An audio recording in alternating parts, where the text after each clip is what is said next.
Baik, Assalamualaikum warahmatullahi wabarakatuh. Shalom, salam sejahtera, namo buddhaya, Om Swastiastu.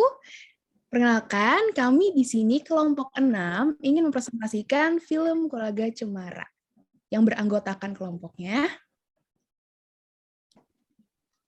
Ada Amar Mula Muhammad Chansa, Dinda Putri Damara, Raina Azara Afranela, Sharon Olivia Saputri Frans, dan saya sendiri Syakira Marsa.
Baik, selanjutnya saya akan menjelaskan tentang tokoh utama.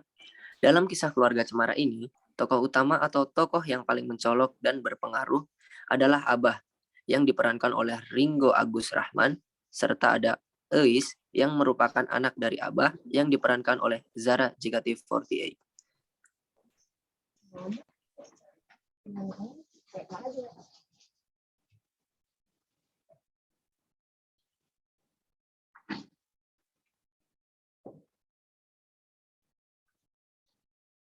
Kemudian ada sinopsis film. Keluarga Cemara adalah sebuah kisah tentang keluarga inti yang tinggal di Jakarta harus menghadapi kenyataan bahwa harta benda mereka habis akibat ditipu salah satu anggota keluarga besar mereka. Pindah ke desa di Kabupaten Bogor, Abah dan keluarga harus beradaptasi dengan segala ketidaknyamanan yang tak pernah dialami sebelumnya. Permasalahan datang silih berganti. Tetapi keluarga ini tetap bertahan dalam keadaan gegar budaya. Selanjutnya, hubungan yang dibangun oleh para tokoh, yaitu ada Eis dengan sahabat yang di Jakarta, memiliki hubungan pertemanan yang termasuk jangka panjang. Meskipun Eis sudah berada di Bogor, tetapi mereka masih sering berkomunikasi.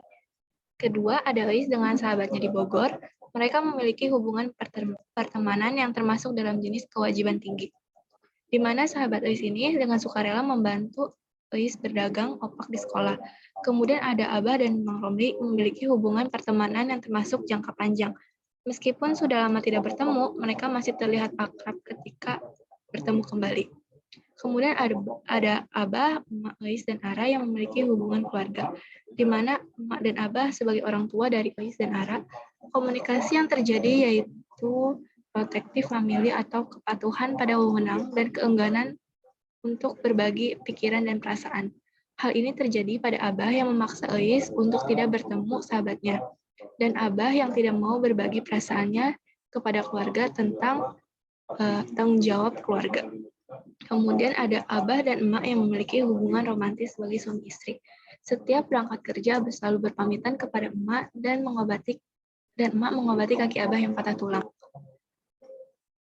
Selanjutnya ada tahapan pengembangan hubungan tokoh, yaitu yang pertama ada Emak dan Abah yaitu integrating identitas suami dan istri. Kemudian ada bonding, hubungan suami istri yang harmonis. Kemudian ada circumscribing, pembatasan yang dilakukan oleh Abah kepada Emak dalam membela anak-anak. Kemudian ada differentiating, yaitu membangun kembali identitas Emak dan Abah. Yang kedua ada Euis dan Abah. Yang pertama ada bonding, ikatan ayah dan anak di depan publik. Kemudian ada differentiating, Euis merasa harus bertemu dengan teman di Jakarta. Kemudian ada circumscribing, Abah membatasi dan memarahi Euis bertemu temannya. Kemudian ada avoiding, yaitu Euis marah dan menjaga jarak dari Abah dengan cara memotong rambut sebagai bentuk kekesalannya. Kemudian ada differentiating, yaitu perubahan sikap pada Abah dan Euis dalam peran di keluarga. Dan yang terakhir ada bonding, Abah dan Euis berbaikan dengan menunjukkan hubungan mereka dengan cara Abah memberikan kue kepada Euis. Selanjutnya, saya akan menjelaskan konflik dan gaya konflik yang dihadapi oleh tokoh utama. Yang pertama ada agresi langsung. Agresi langsung merupakan suatu gambaran ketika Abah dan keluarga diusir secara paksa akibat kasus sengketa ilegal. Selanjutnya,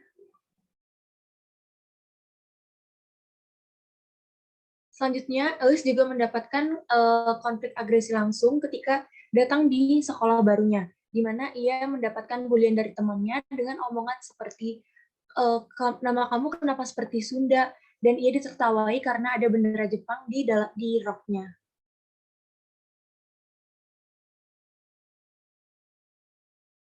Berikutnya ada gaya konflik kompromi, di mana Euis mulai mengesampingkan egonya dan mulai membantu Emak berjualan opak dengan iming-iming akan kembali ke Jakarta.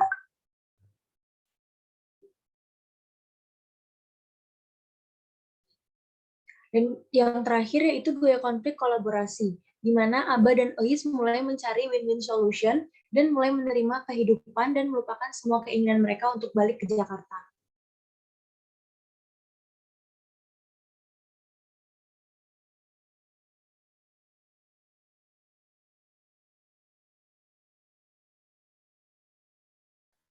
Selanjutnya, saya akan membahas tentang faktor budaya yang mempengaruhi keberlangsungan hubungan tokoh utama. Nilai dan norma budaya pada film ini yaitu low konteks kultur. Low konteks kultur adalah penyajian pesan yang bersifat langsung, artinya pesan disampaikan secara belak-belakan dan apa adanya. Hal ini terlihat pada adegan film di mana ketika Abah dan keluarga diusir akibat hutang, dan Abah keluarga harus meninggalkan Jakarta dan hidup di perkampungan karena sudah jatuh miskin. Hal ini mau tidak mau harus dituruti oleh istri dan anak Abah. Mereka harus bisa beradaptasi dengan lingkungan barunya karena keadaan. Hal ini membuat Abah harus mencari pekerjaan kemana-mana. Emak membantu keuangan Abah dengan menjual opak. Euis juga harus terpaksa berjualan opak di sekolahnya.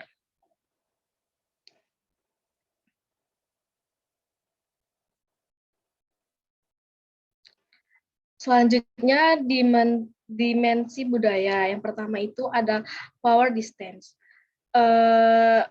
Pada film ini terjadi ketika Euis tidak mendengarkan gurunya menjelaskan, ia malah bermain HP dan gurunya menegurnya. Jarak kekuasaan yang terjadi di sini adalah ketika guru menegur Euis yang tidak mendengarkan penjelasannya.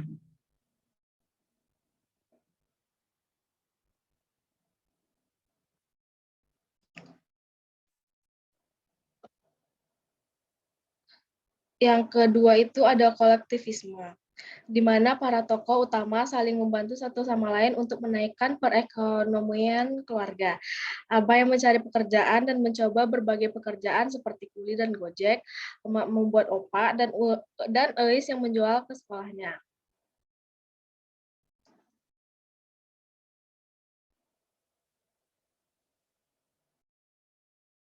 Yang ketiga itu femininity, di mana nilai-nilai kehidupan didominasi oleh kepedulian bersama. Terlihat pada adegan keluarga Abah yang jatuh miskin secara tiba-tiba sehingga membuat keluarga itu harus bisa beradaptasi dengan keadaan baru. Untungnya istri dan anak Abah bisa menerimanya, malah mereka membantu Abah untuk membantu kondisi keuangan mereka.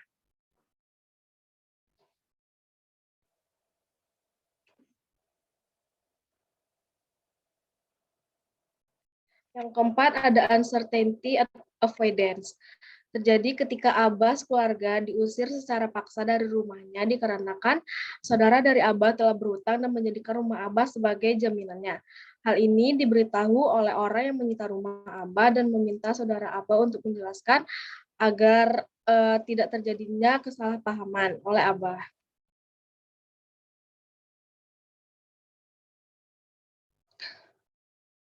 Yang kelima, ada long term orientation, pragmatik. Dalam film ini, Abah dan keluarga masuk ke dalam masyarakat yang pragmatis, karena mereka bisa menyesuaikan diri dengan keadaan yang mereka berubah secara tiba-tiba. Terlebih kepada Eis dan Ara yang bisa menerimanya, padahal mereka masih anak-anak yang masih ingin menikmati masa jaya, tetapi mereka harus berubah mengikuti keadaan baru mereka.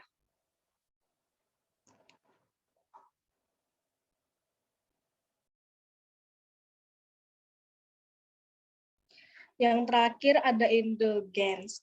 Ketika Ara nangis, namanya tidak disebutkan dalam pentas seni, tetapi Abah bisa mengontrol itu semua dengan menyorakan Ara dari kursi penonton dan membuat Ara dipanggil, sehingga Ara tidak menjadi sedih kembali.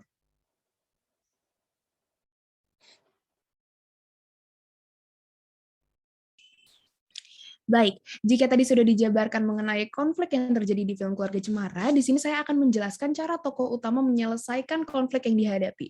Yang pertama, Abah menemukan jalan keluar, yaitu pindah sementara ke rumah tua Aki yang menjadi warisan dari Aki Nini untuk Abah. Kemudian, beradaptasi dari kota ke desa merupakan hal yang tidak mudah bagi keluarga Abah, terutama Ais. Tetapi seiring berjalannya waktu, keluarga Abah mulai mengikhlaskan hal tersebut. Selanjutnya, emak mendapatkan ide untuk berjualan opak sebagai pengganti Abah dalam mencari uang. Dan setelah kaki Abah sembuh, Abah bekerja sebagai driver Gojek. Dan yang terakhir, Ais dan Ara berhasil merebut kembali rumah mereka dari calon pembeli dengan cara meminta Abah untuk membatalkan perjanjian jual beli.